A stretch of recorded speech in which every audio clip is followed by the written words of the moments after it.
Beef processors experience record profit margins as shoppers stockpile meat in response to COVID-19. However, the run on beef is not translating into higher cattle prices, causing some concern among the nation's producers. Nebraska Cattlemen immediate past president Mike Drinnin joins us now for further perspective. Thanks for joining us, Mike. Let's start with the current impact that we've seen on prices and the concerns that you're hearing from producers. Well, it certainly has had a lot of impact to our producers, where there's just a lot of uncertainty out there in these markets. And it's just been extremely difficult. It's been extremely difficult for all producers. So, it's a fight right now to try to bring our cash market better, get more of a share of things to come back with our producers. And it's just extremely difficult. And within this pandemic, or as some would call it, the second black swan in an 8-month time frame for our industry, this has created, most certainly, highlighted our industry, how our industry markets cattle. And if I could, the Nebraska Cattleman has had policy for many years that clearly states to have a viable marketplace and price discovery for our producers.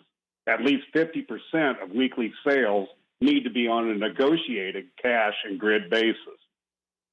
I know we're trying to fix a lot of things right now, and I think right now the near term, an avenue for producers to achieve a more vibrant price discovery is to increase their negotiated cash sales. Yes.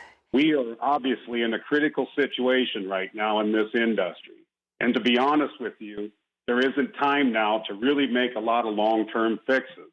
No. We have to do whatever we can to assist our members in a manner that leads them through this critical time. Okay, so let's pause there for a moment and kind of dive into that a little bit more, because really what we're talking about is the amount of money that goes back into the hands of the producer and then what, of course, goes to the packer. What is your message to fellow cattle producers at this time? How can they take back their industry, as you put it?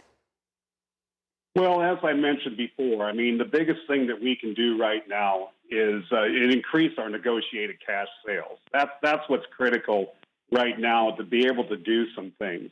Yes, there are many other avenues, or I shouldn't say avenues, but many other things that we can do in the long term. There's a few things in the near term, but this would be something that would be the quickest fix, because as you know, this market is moving extremely fast every day. And there's so much news coming out with this COVID-19 that has greatly affected our markets. Yes. And that's really something. And then another key to this would be is right now for our industry is to keep our packing capacity running at optimum levels. And we've done this with NC staff and leadership, along with state and national leaders, have identified this as an absolutely crucial to our producers.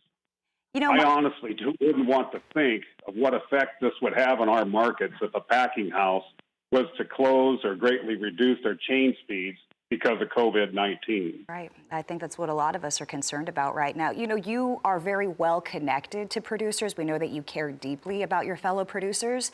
What do you say to them in light of this, and knowing that they got to get out there and work every single day when a lot of the country is staying inside? Do you have any words of encouragement for cattle producers? Well, we do, truly now it really shows this, and it shows to everybody in the United States that we do, we're not only just producing beef in our operations. We're not out there just, the people that are out there calving today, they're doing it for the future. And they're doing it for their operations, and the feedlots are feeding the cattle daily, and the backgrounders, everybody within our industry is still working daily. And we're doing this because we are providing food for the world. That's right. And that's what's extremely critical right now. And so our producers have been, that's where we look at. Now is really where we're showing what we do. Okay. You consider the average age of the American farmer is 58 years old. Our farmers right now are American heroes, and we thank you all. Nebraska Cattlemen immediate past president Mike Drinnin, thank you for your words. Thank you for joining us.